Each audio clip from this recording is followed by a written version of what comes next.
Good afternoon, Strat fans. Today, we're diving into the Cold War chaos of 1989 with a game that redefined real-time tactics, world, and conflict. The late 1980s were a tumultuous time with the reunion of Germany, the constant threat of nuclear war, and everyone thought this style was cool. I'm Colonel Strat, and we've got an in-depth exploration ahead. Before we jump into the battlefield, however, remember to hit the like button, subscribe, and let's immerse ourselves into the intricate world of World and Conflict. Developed by Massive Entertainment and published by Vivendi Games, World and Conflict emerged in 2007, immersing players in an alternate 1989 where the Soviet Union, facing economic collapse, launched a surprise invasion of Western Europe and the United States. Because as it turns out, even communists need to eat. The game kicks off with the impending doom of World War III, triggered by the Soviet invasion due to an economic meltdown and diplomatic failures. The game is considered by many to be the successor to Ground Control by Massive Entertainment. In March of 2009, the DLC expansion World and Conflict Soviet Assault added additional content in campaign missions where the player assumes the role of a Soviet military officer commanding forces across Europe, Russia, and Washington State. In the single-player campaign, players step into the boots of Lieutenant Parker, voiced by none other than Alec Baldwin. Yes, you heard me right, the same guy from Beetlejuice and Boss Baby voices our stoic lieutenant as he monologues on the events in the eerie still-shot scenes before a cut scene. The Russians took us by surprise. Lieutenant Parker narrates the events of the campaign as it unfolds with each mission. However, he never speaks during missions, nor is his face shown. As Parker, you command a company of US and NATO forces tackling surprise Soviet invasions in Seattle, southern France, Russia, New York. The game's tactical brilliance unfolds as you navigate the complexities of war, strategically deploying units and leveraging support assets against a relentless Soviet advance. Besides Parker, who is the main protagonist of the game, other characters are far from skimmed over. Mark Bannon, captain in the US Army Forces, commander of the 5th Supply Battalion, voiced by none other than the voice actor for Peter Parker / Spider-Man in the PS4 Spider-Man and Spider-Man Miles Morales and the PS5 Spider-Man 2 game, Yuri Lowenthal. A foolhardy coward at the beginning, Bannon later proves his worth to Colonel Jeremiah Sawyer. Sawyer, whose voice actor is hard to pinpoint but most assume it's Nolan North, is the rough, experienced American commander that struggles to keep everything together as the Russians advance. Now, a little spoiler warning for those who don't want to get the full gist of the campaign and the story, because the story is very good, so I don't want to spoil it all. So if you don't want to have it spoiled, please skip through this section here. Within the campaign of the game, Sawyer and his forces have fought all across Europe during World War III, and after the operation, Russia had to fight again, this time on home terrain, defending the East Coast against the Soviet invasion of New York. During a raid in the north of the Soviet Union, Bannon, acting high-strung and eager for glory, commits a heinous act against his enemy and is reprimanded by Sawyer. A 4th officer is introduced during the campaign in America, Captain James Webb, who is supposedly a requested stand-in for Bannon by Sawyer. However, due to the retreat from Seattle, Sawyer begrudgingly accepts Bannon's help in his command. In the end, though, Bannon tragically sacrifices himself for the greater good, redeeming himself in the eyes of Sawyer, who grows more attached to his men, in particular Parker and Webb. Towards the end, Sawyer keeps everything together, and the American side is a classic heroic tale of triumph against impossible odds, which mirrors many war films made at the time in the States. In fact, there are references to many classic 80s war movies throughout the game, such as the Soviet plan being codenamed Red Dawn, in reference to the movie depicting the game's very situation of a Cold War going hot. The DLC Soviet Assault adds 6 new missions that tie into the US campaign. However, the player now finds themselves on the opposing side. From East Berlin to the west coast of the United States, you see these battles through the eyes of Lieutenant Romanov. He is the officer we control on the Soviet side. Unlike his counterpart, Officer Parker, Lieutenant Romanov's face is never shown throughout the DLC or the campaign, despite him also being the one narrating the story. Romanov is also never seen as a character model either, while Parker's body is seen in the US scenes. The Russian campaign in Soviet Assault fills in the gaps from the main campaign and tells the story of 4 officers as they advance through Europe and Seattle against NATO and the Americans. Led by Colonel Vladimir Orlovsky, who is voiced by Richard McGonigal, the same voice as Mr. Incredible. That's right, Mr. Incredible was secretly a Russian spy. Anyway, he and his nephew, Captain Nikolai Malyshenko, voiced by Mark Ivanar, secretly lead the Russians alongside Romanov. And Orlovsky's old friend and liaison, Valery Lebedev, I probably butchered those names, names, I'm sorry, my Russian audience. I wasn't able to find his voice actor, but if you guys find it, feel free to tell me in the comments because I'm very interested in finding this out, and especially the succulent voice of Colonel Sawyer. Anyway, the Russian side is more of a polar opposite of the US one. The Russians start out confident, eager, and faithful, but end up questioning their orders, the invasion, and the war in general as they retreat. Even mutiny and internal conflict arise within their ranks. Malyshenko suffers great loss in the war as his wife and daughters are killed during the same raid we took part in where Banid's incident took place. In fact, it's widely accepted that some of the civilians that died during the incident were Malyshenko's family, tragically linking the two together. The humanity of both sides goes a longer way than most war games to show each side as human. The duality of this story is very plain to see, but the imagery makes it powerful, and for 2007 and 2009, this type of storytelling in video games is almost unheard of nowadays, and it makes World in Conflict story so powerful and definitely worth the buy for any strategy fan or military fan. At this point, the formula for the gameplay is well known throughout the strategy genre. The player is given a predetermined amount of in-game currency, reinforcement points, with which they purchase units. Between the purchase of a unit and them appearing on the battlefield, 20 seconds has to pass in order for the purchased unit to be airdropped in the battle. When the unit is destroyed, the points are refunded, so that the player may bring more units to battle. Different missions throughout the campaign offer different units for the player to use, some even having free units too, though the free units cannot be replaced with destroyed. Each unit has its strengths and weaknesses, such as anti-aircraft guns being good against helicopters, repair tanks, repairing vehicles, you get the gist. Units come with defensive and offensive capabilities, like smoke screens and aerial bombardment or carpet bombing. Once an ability is used, it has to be recharged over a certain amount of time before it can be used again. This is a typical strategy format seen in the mid to late 2000s, but it works here for World in Conflict. What makes it stand out is the graphics and the abilities themselves. The game interface for World in Conflict has no framing in the game. A list of units accompanies the bottom center, whereas the top right-hand corner contains the expandable reinforcement procurement list, the mini-map in the bottom left-hand corner, while the bottom right-hand corner contains the special abilities buttons, including unit formations. Players can also use a messaging system that is designed to allow conversation between individuals regardless of whether they are on the same server or playing the same game. World in Conflict features a full rotational 360-degree camera, as well as really good zoom, so you can zoom right up in on the action. During missions, players take on enemies scripted for them to deal with, while the AI handles the remainder of the action on the battlefield, which can make it seem large with that much AI going on, but sometimes it can make it feel a little condensed and small for these battles that you're taking place in, because you have such a limited amount of units each mission. Though a large part of the action is still focused on the player, which is in contrast to the approach used in RTS titles in which players are in charge of whole armies and thus responsible for most of the action on the battlefield. Unlike other game modes, players are restricted in missions by what units they can deploy and what tactical aid they can call in, sometimes having to rely on the units they begin with and acquire during a mission. The narrative of the single-player story owes much of its inspiration from both the Call of Duty and Medal of Honor series as well. It likens back to an older day, like military heroism, but as well has a more grim story to it, and I think it's worth a try for any fan of strategy and fan of military stories.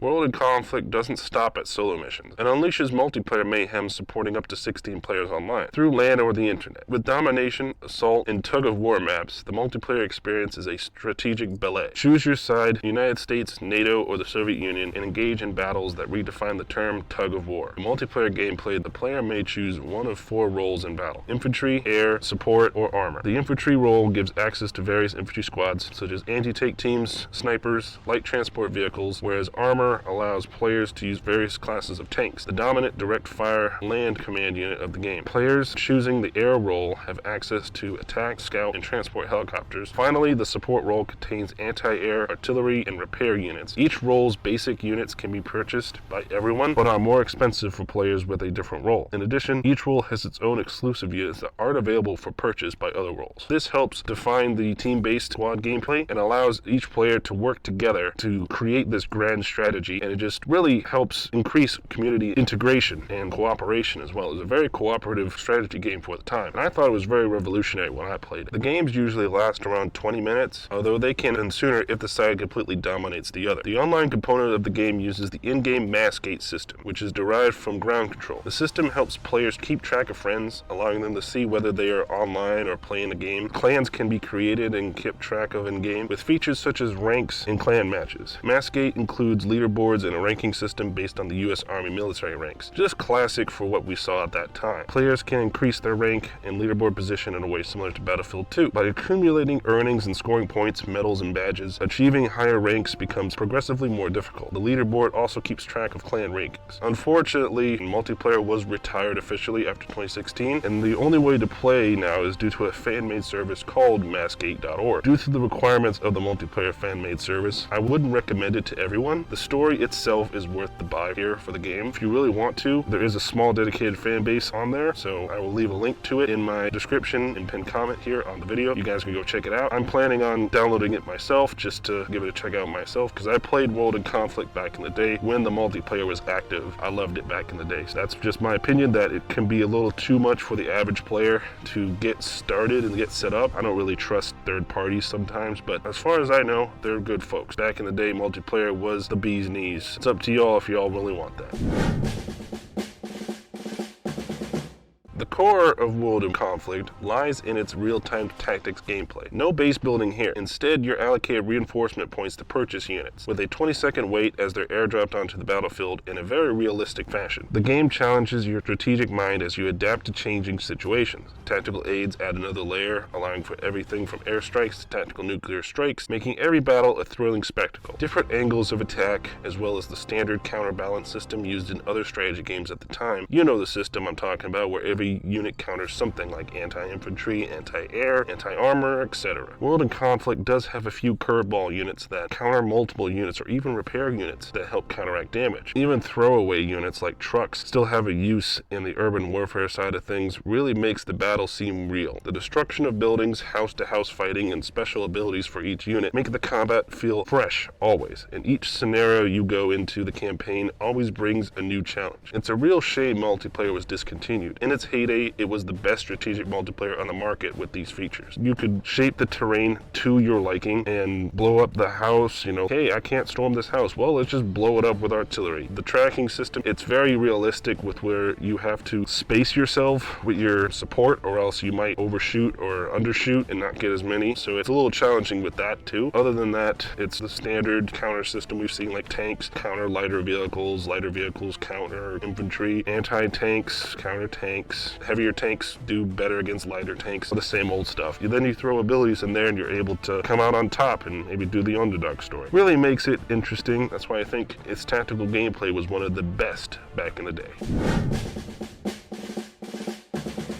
Let's take a moment to appreciate the artistic brilliance of World in Conflict. The game's visuals, even by today's standards, are holding up pretty strong. The gritty realism captures the chaos of war. From the destruction of buildings to dynamic weather effects, it's like witnessing a painter craft a masterpiece, with each scene telling a story of its own. The art in the game portrays the true side of war. Images bordering on the apocalyptic and their depiction of warfare really hammer home the looming dread that many people had during the real period of the Cold War. The voice line is accompanying these painting-like cutscenes between the missions, as each character either interacts with a loved one back home in a letter, on the phone calling back home, or even talks to an infuriating bureaucrat. Each of these scenes shows an excellent portray of emotions these soldiers would have faced in this situation, and it's an accurate portrayal of the problems soldiers face on the inside as well as externally. The ones that hit home for me the most are the letters back home that each of the Russians exchange with their loved ones, and the calls to the loved ones the American soldiers do during their breaks in combat. These humanize these characters for us and see that they all have something to fight for, whether that be a mother, a girlfriend, family, or even something as simple as the purpose or duty to one's country. It's a nice way to tie the human element to the engagements you're in throughout the game. Constant threat from the Eastern Bloc post-World War II, the conspiracy theorists of the time spelling doom of humanity at the hands of nuclear weaponry on both sides, culminates in a grand piece of artistic mastery that makes World in Conflict truly the fear that the Cold War Americans and Russians felt, summarized within a game. The graphics on each unit is detailed as hell, down to the very unit insignia on armored units. For 2007, these graphics still hold up pretty well. In the in-game cutscenes, they still look good despite the age. I love the attention to detail Massive Entertainment took to the design of each US, NATO, and Soviet unit. It makes it feel authentic to what a full-scale war during the era would look like. World World in Conflict not only delivers on gameplay, but also on narrative depth. Inspired by the likes of Call of Duty and Medal of Honor, the single-player story unfolds like a gripping military thriller. Lieutenant Parker's journey, combined with tragic sacrifices like that of Captain Bannon, adds emotional weight to the Cold War conflict. Bannon's sacrifice and Malachenko's betrayal all hit hard for us as we developed our love for each character throughout the campaign. I'm sure you all cheered as we finally had Bannon come full circle and prove himself to Colonel Sawyer, only to then lay down his life to save his country. On the flip side, throughout the Soviet campaign, we're shown Malachenko's fall into madness and rage. The loss of his family, then the loss of his men, triggers this young, eager, and starry-eyed commander to commit rash actions against his enemies. His uncle, Colonel Lovsky, tries desperately to keep his nephew under control, but at the last minute, as he's trying to save his nephew and his men, he's betrayed, left for dead as Malachenko calls him a traitor, blinded by his rage. This allows Lebedev to take command and, like the snake he is, flee to Russia before he himself gets cornered by the Americans. It's a tragic tale on both sides, with the only difference being in circumstance. The Russians battling themselves as much as the Americans, due to them being in a hostile nation far from home, where every citizen is armed against them. To the Americans slowly realizing the price of war, and that sometimes you have to make the hard, tough decisions for the greater good. Most of the American commanders at the start, bar Sawyer and Parker, are more focused on self-preservation, rather than duty and sacrifice. But as they get pushed back further and the stakes are raised, they realize what has to be done, and finally find their courage to do what must be done. Every scene is detailed and filled with emotion to paint a picture of what war is really like, and through the story itself is fictional. Any story that understands what makes a war story sound true would agree that World in Conflict story nails a truthful tone on what warfare can be like. It doesn't glorify any side apart from the Soviet propaganda messages, which are accurate for the time. It rather portrays each person as real and grounded in reality. It's true to life horror of what war is accurately portrayed through them, and we get to experience it in these cutscenes. The story leaves us feeling unfulfilled, incomplete, and a bit depressed at what we've seen, as a true war story should. Although it is a fictional setting, the tone and atmosphere feels more real than most modern-day games and movies based on true events. Not many games do I know that actually show the other side in a positive light, quote-unquote. Though World in Conflict doesn't do the Russian side as much justice as the American side, the fact that they even took the chance to try to explain their actions or show their side and humanize them shows what type of game and story they're trying to convey. A story that war destroys all, and that is just a story that we sorely lack in a lot of these military games, because I feel like that is more true to life than a story where, oh, Germans bad, Americans good, the classic one we've seen for ages. Every World War II game, the Germans are always painted as the bad guy, and we never get to play as them or see their perspective. In this one, we're able to see the Russians and the US perspective thanks to the DLC, and it paints a complete picture of the travesty of war. The tonality of the game does not diverge from the artistic choices. Rather, one complements the other, keeping the player grounded and immersed in the story and the fictional stakes that are at hand. The characters themselves, regardless of which side they are on, be it the Americans in the main campaign or the Soviets in the DLC, are not glorified either. Rather, they are portrayed as people in war. They make mistakes, take casualties, and fight one another. But through blood, sweat, and tears, they make it through and are forever changed by the game's events. The narration, as Alec Baldwin does a fabulous job of grounding the story and realism despite the fictional setting, and it can make any American shudder in fear at the mere thought of invasion. The deep, somber voice is that of a veteran who has seen things and been through hell. He's tired, depressed, and even a little angry with himself, hinting at Parker's ultimate fate after the storm. The game ends on a dramatic battle that ends the invasion but not the war, and leaves many loose ends, making players feel further unaccomplished, which is the point of the story. That nothing is certain in war. There are no heroes, only survivors. No one is safe, and finally everyone suffers in war. There are two sides to every conflict, and World in Conflict really shows this in great detail, showing that humanity in the midst of war is sorely lacking in modern day video games, and it's something I want to see return. Bring me more sad war stories.